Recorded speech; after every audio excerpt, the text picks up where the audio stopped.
Welcome to the Center for Advanced Studies in Child Welfare Learning module entitled Working with Refugee Families in the Child Welfare System.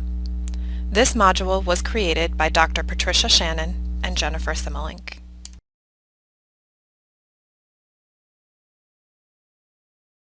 After completing this module, you will understand the political and cultural context of major refugee groups in Minnesota. You will understand the factors that impact refugee families in the child welfare system. And you will learn recommendations for child welfare workers working with refugee families. This module will provide an overview of the U.S. refugee system, provide political and cultural background information about 5 refugee groups in Minnesota: the Karen from Burma, Bhutanese, Somali, Oromo, and Iraqi, and will describe the factors that impact refugee families in the child welfare system. Part 1 of this module gives background information about refugees resettling in Minnesota. There are currently about 10.4 million refugees in the world and about 15.6 million people who are displaced within their own countries due to war, violence, famine, or natural disasters. A refugee is a person who has crossed a border from his or her own country to a second country seeking refuge from persecution. Refugees generally gather in camps in these second countries, awaiting a solution to their situation. There are generally 3 options available to refugees.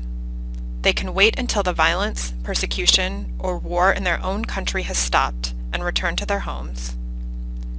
They can integrate into the country of refuge, or they can resettle to a third country, generally a Western country in Europe or North America.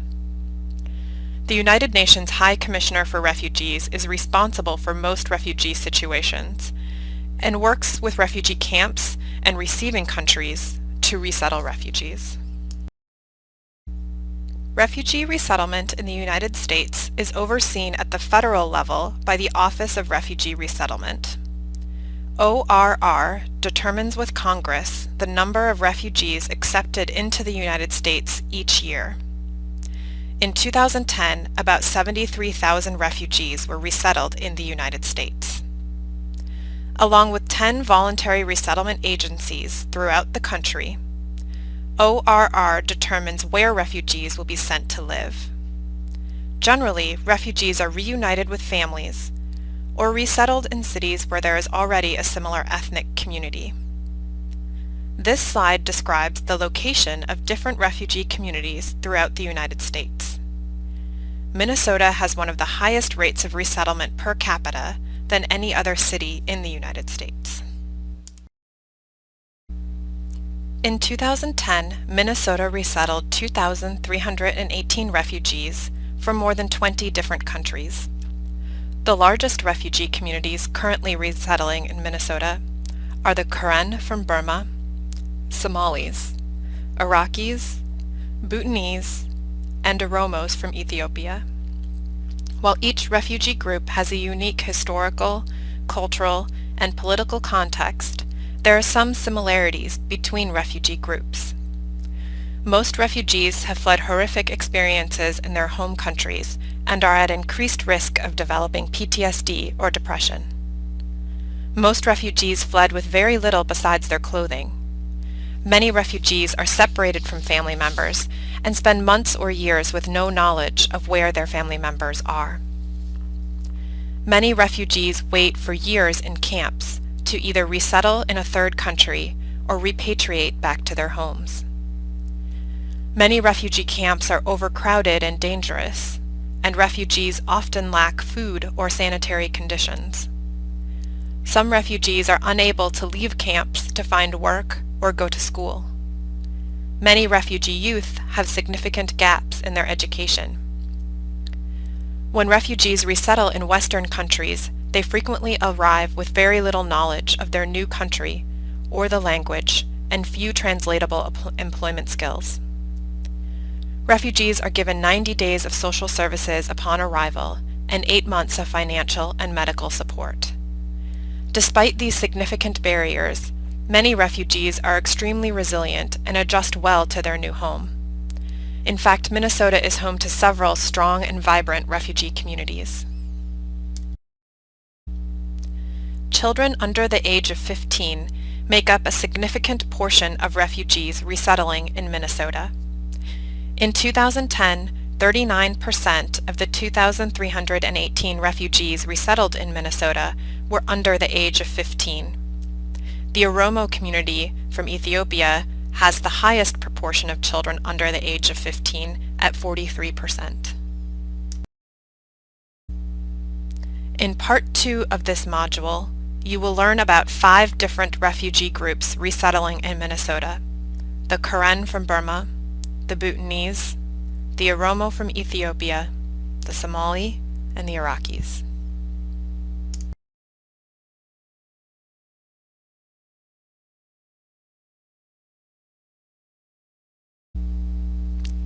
Burma has an estimated population of 50 million people.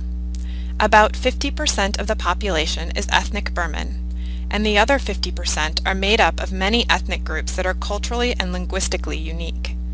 The Karen are the largest ethnic minority group in Burma, with a population of about 6 to 7 million. Burma gained independence from Britain in 1948.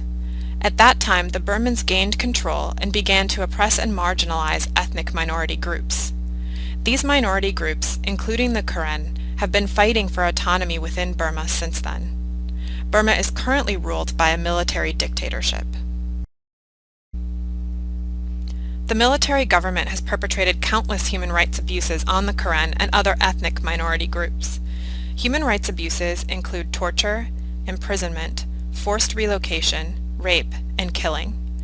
There were government elections in November 2010 that the United Nations and other groups have declared fraudulent, but the military party continues to hold power today.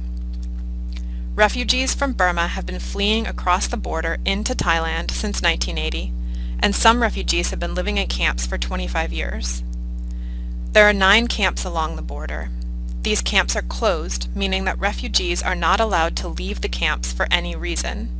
If they are caught outside the camps, they are deported back to Burma. This means they are unable to leave the camp to seek employment or education.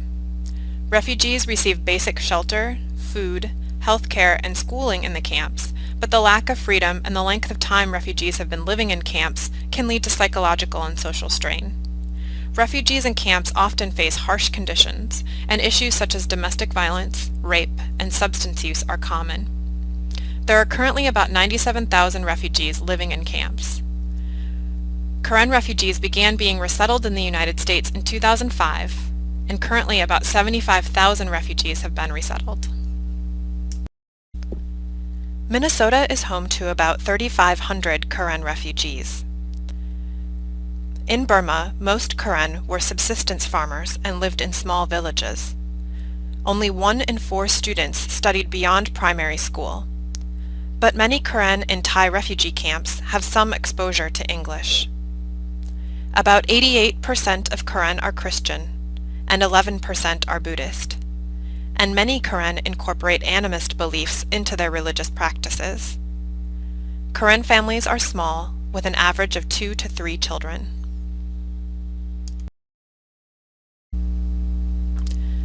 You can use this slide to learn some common words and phrases in Karen.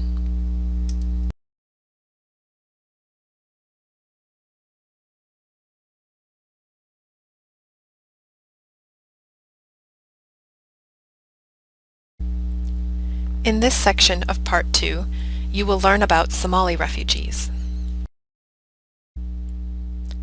In 1960, British Somalia and Italian Somalia gained independence from their respective colonial powers and merged to form the Somali Republic. The country ran smoothly and democratically for some time, but by the late 1960s, the government was perceived as corrupt and inefficient. In 1969, the president was assassinated, and the military, under Major Siad Barre, took control of the country.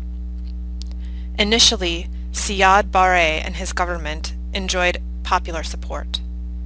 By the late 1980s, though, the government had become increasingly resistant to any opposition, and a once relatively egalitarian country became highly stratified. Society became polarized into clan groups, with some clans resisting the government, and the military government cracking down on opposition. In 1991, Siad Barre's regime collapsed. A vacuum was left, in which clans fought for power of the country, and it slipped into anarchy. By the early 1990s, at least 45% of the Somali population had been displaced due to violence, disease, and famine. Somali civilians are caught in a chaotic and violent struggle for control of Somalia. Somalis are fleeing torture, rape, violence, fighting, and also famine. There are currently about 614,000 officially registered Somali refugees around the world. Most Somali refugees are fleeing into Kenya, where they are awaiting resettlement in camps. However, many Somali refugees live outside the protection of camps in Nairobi and other cities, where they are unable to work or receive any services from the United Nations. Somalis have been immigrating to the United States since the 1920s, and the recent wave of refugees are not the first Somalis in the state. The Somali community has built a large and vibrant community in Minneapolis and have established businesses, schools, and centers to serve their community. Somali society is organized into ancestral clans, which serve as a great source of both solidarity and conflict. Family is extremely strong in Somalia. Somali culture is traditionally male-centered and public, but because of socialist influence in the 1980s, many women have had more freedom to go to school and work than other Muslim communities. Most Somalis resettling in Minnesota are Sunni Muslims. You can use this slide to learn some common words and phrases in Somali.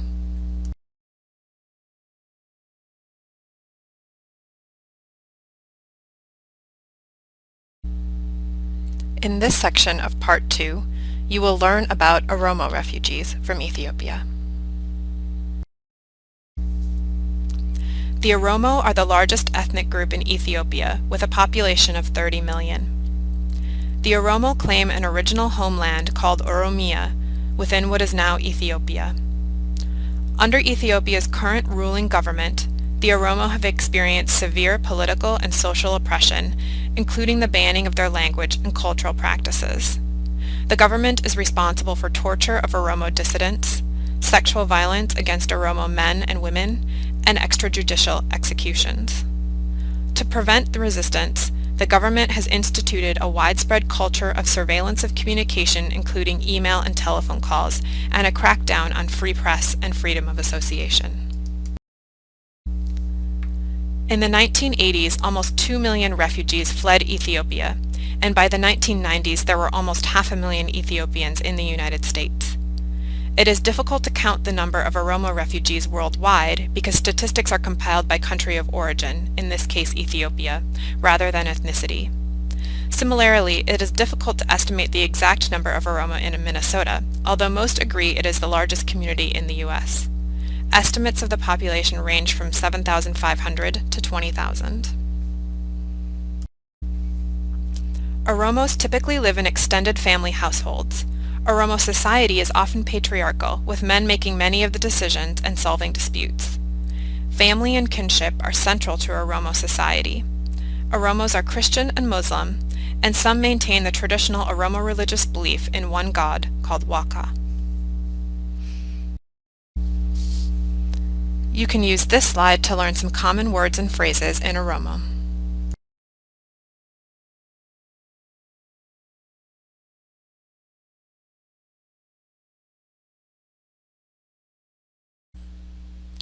In this section of Part 2, you will learn about Bhutanese refugees.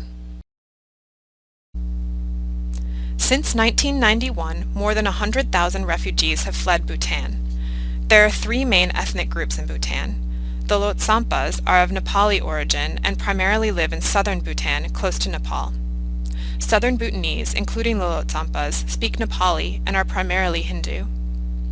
In the 1980s, the Bhutanese government began to perceive the southern Bhutanese as a threat to their power and instituted a series of policies that discriminated against them. The Bhutanization of Bhutan involved outlawing the Nepali language and southern Bhutanese cultural practices and stripped many southern Bhutanese of their citizenship. When the southern Bhutanese demonstrated and organized against these changes, the Bhutanese government instituted a brutal crackdown. Several thousand people were imprisoned and many of them tortured. Amnesty International and other human rights groups say the Bhutanese government perpetrated a systematic removal of the Lhotshampas and southern Bhutanese from Bhutan. Refugees from Bhutan were not allowed to form camps in India and instead were forced to continue into Nepal. There are currently about 85,000 refugees living in camps in Nepal. Because many of the refugees arrived in the early 1990s, many of the refugees are children who were born in the camps and have only known camp life. The United Nations estimates that 40% of the camp population are under the age of 17 and have spent most, if not all, of their lives in the camps. Because of the protracted nature of the camp situation in Nepal, conditions in the camps have deteriorated. Refugees are not allowed to work outside of the camps. NGOs report depression, suicide, alcohol and drug abuse, dropping out of school, and gender-based violence as escalating in the camps. Rebels have begun to set fire to some camps. Refugees from Bhutan began being resettled in 2008, and to date almost 20,000 have been resettled. They are a small but rapidly growing community in Minnesota. Bhutanese have an extremely high regard for education, and about 35% of resettling refugees have a functional knowledge of English. 60% of Bhutanese refugees are Hindu, and 27% are Buddhist. About 10% are Kriyat, which is a traditional animist religion. Families typically consist of several generations and can be large. In many families, gender roles are clearly separated, with women doing household work and men making decisions. You can use this slide to learn some common words and phrases in Nepali.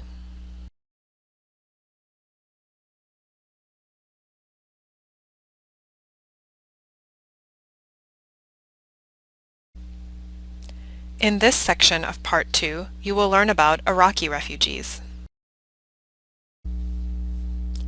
In the late 1960s, the Ba'ath Party gained control of Iraq, and in 1979, Saddam Hussein became president of Iraq.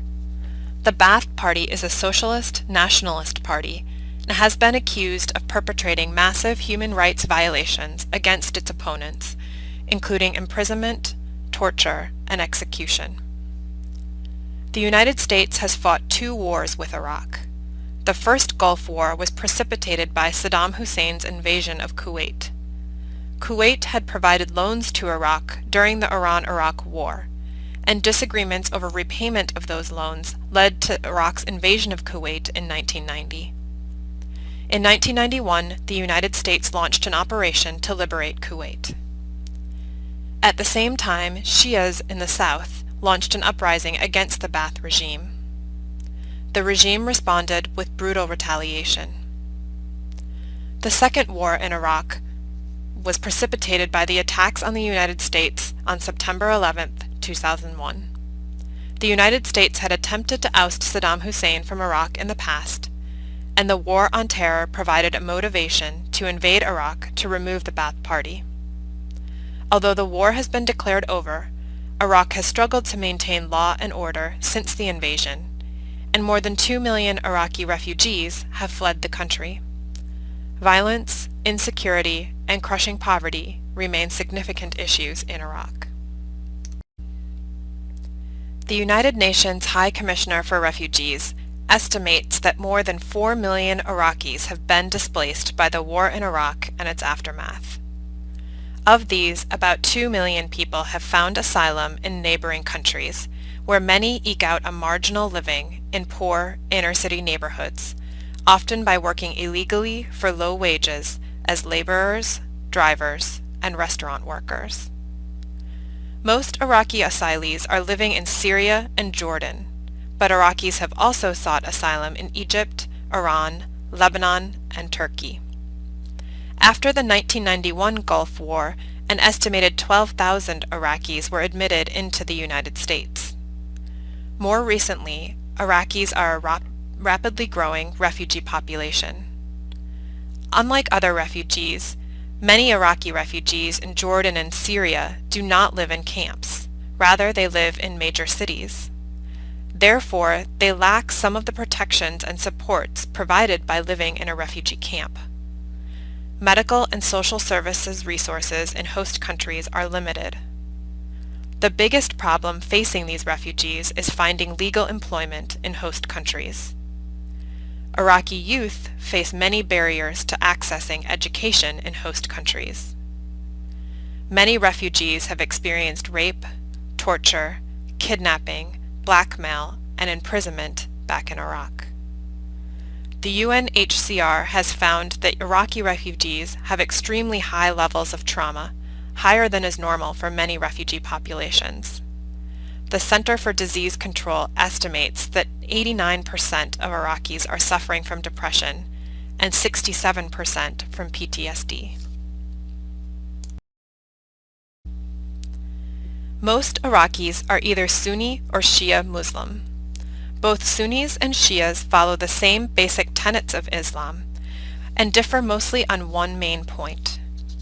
Sunnis believe that the successors to the Prophet Muhammad should be chosen on the basis of merit, whereas Shias believe that the successors to the Prophet must be direct descendants of the Prophet himself through his daughter Fatima and her husband Ali. There are other differences between the two groups, including the role of clergy and their relationship to the state.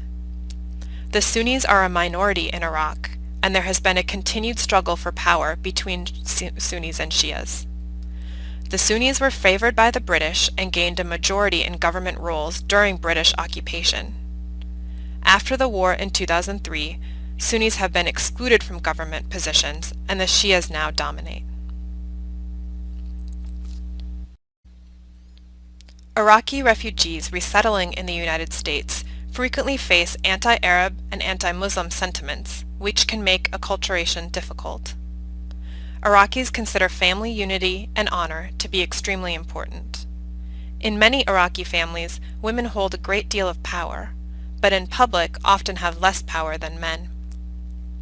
All education, including university in Iraq, is free, and a significant proportion of refugees are educated. About 97% of Iraqis are Muslim. You can use this slide to learn some common words and phrases in Arabic.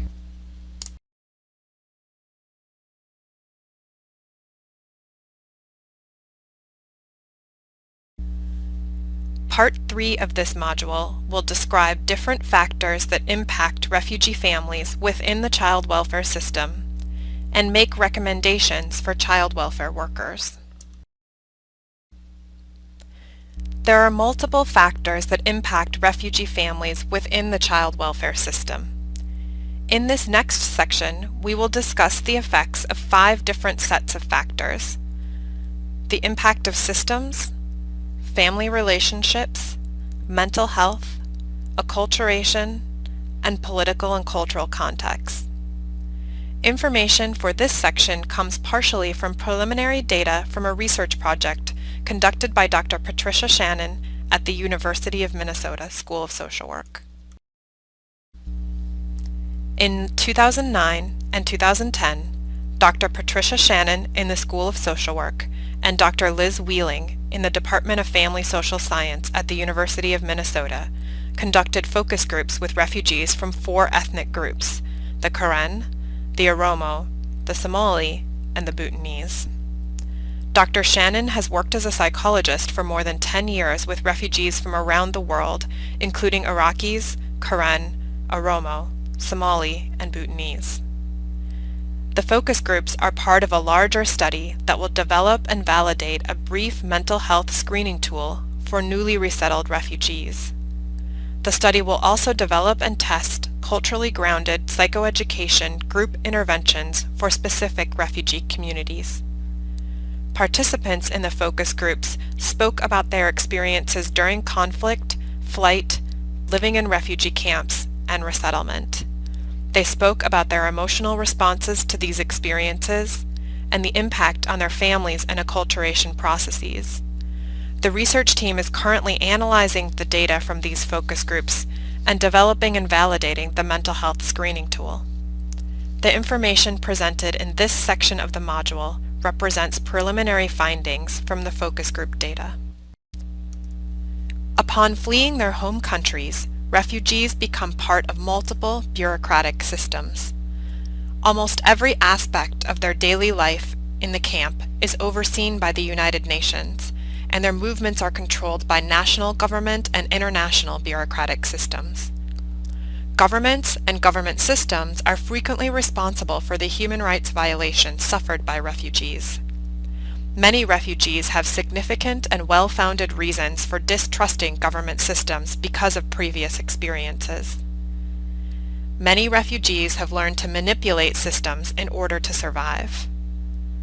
Many refugees have never had to deal with Western bureaucratic systems in which multiple forms, appointments, rules, and requirements are the norm.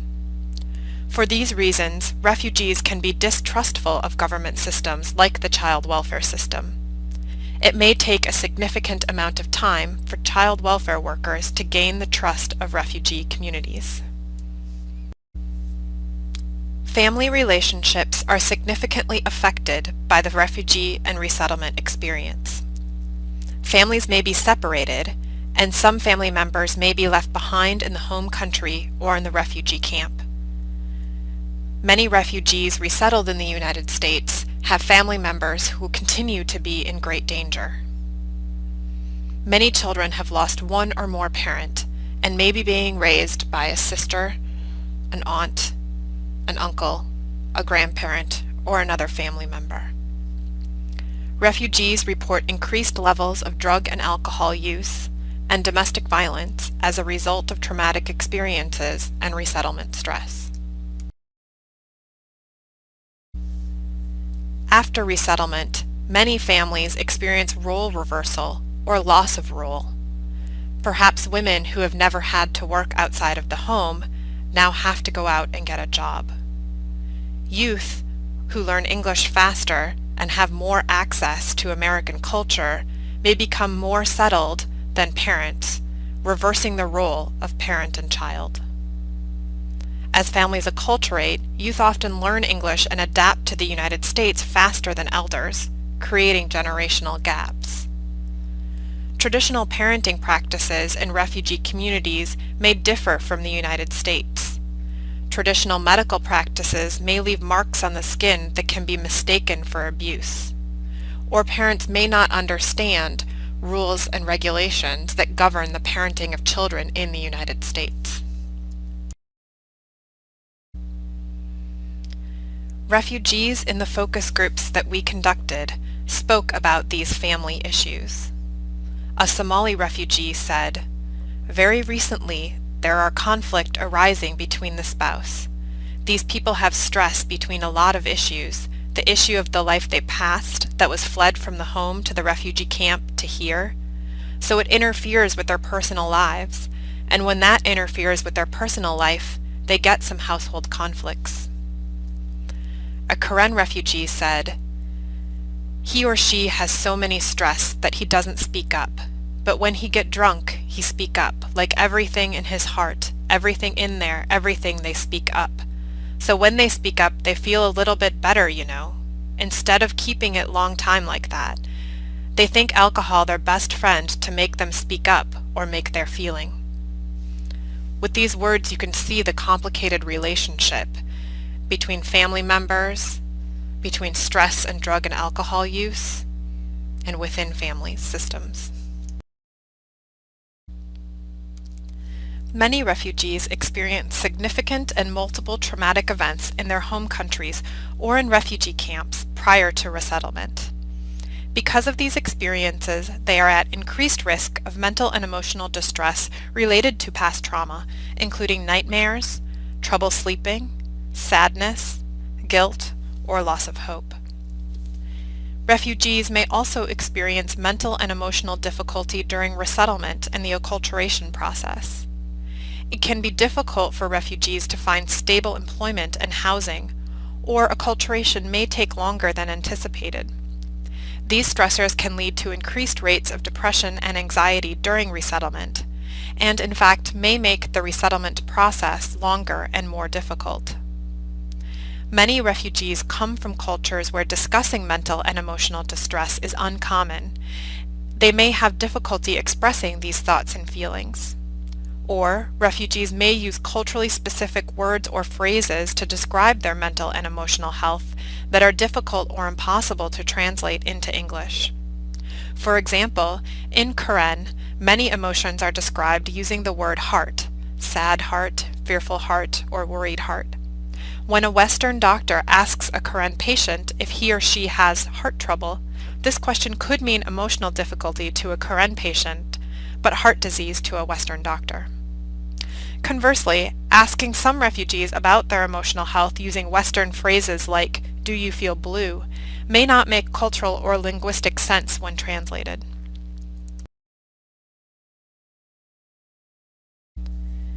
In the focus groups, refugees spoke about these mental and emotional difficulties.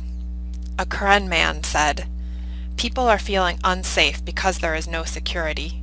He's been through 2 camps. It was burned down by the Burmese military. They came and burned down the other camp. They killed the villagers, innocent people. So they killed, shot dead, then burned down the camps. Because of that, the families cry, and a few people get crazy." An Oromo refugee said, "Especially for older women, the pain is worse. Their pain is even worse because women don't have a forum and group that they can share the pain to. We meet frequently as men. In many different ways we gather with each other. We talk about the pain with each other. But women don't come together very often and share that pain even with each other. Very little about their pain, very little about their experience. They are more burning emotionally inside, so we see crying more on them. So all this pain is worse in women, but doesn't come out." Refugees who are first resettling in Minnesota face multiple barriers to acculturation, including lack of adequate or safe and stable housing, lack of employment or lack of translatable skills, lack of transportation, and lack of English language skills. Acculturation may last a significant amount of time, and the ability to acculturate may be exacerbated by mental health symptoms like PTSD or depression. In our focus groups, many refugees mention difficulties with interpreters for things like medical appointments or child welfare appointments. Interpreters may come from a different ethnic community than the client, and there may be language barriers. Many refugees have a well-founded fear or distrust of interpreters, particularly if they come from a different clan or cultural group. In smaller communities like the Karen or Bhutanese, many clients may fear that interpreters will spread their personal information throughout the community. In ethnic communities in which spying on neighbors or reporting information to the government was common, clients may distrust interpreters, particularly those interpreting for government systems. In our focus groups, refugees reported on the importance of understanding political and cultural contexts. Many refugee communities fear that persecution will continue even after their resettlement. Many refugee families have family members still in their home countries or in camps who may be at risk of harm. Community members fear spies who will report behavior back home, threatening family members who remain in their home countries or in refugee camps. Increased violence or instability in home countries can affect emotional stability in the United States, so refugees who may have been doing well for a period of time may experience increased emotional instability when violence increases back home. Based on the information presented in the preceding slides, we have several recommendations for child welfare workers who might be working with refugee families in the child welfare system. First, child welfare workers should utilize religious and cultural leaders in planning.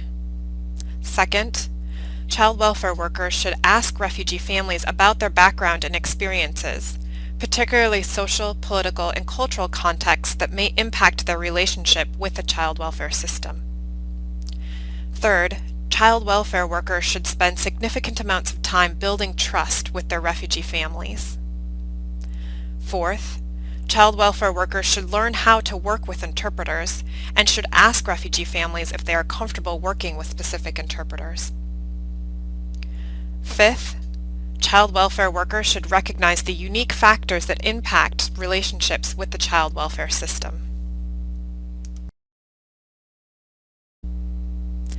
You have completed the Center for Advanced Studies in Child Welfare Learning module entitled Working with Refugee Families in the Child Welfare System.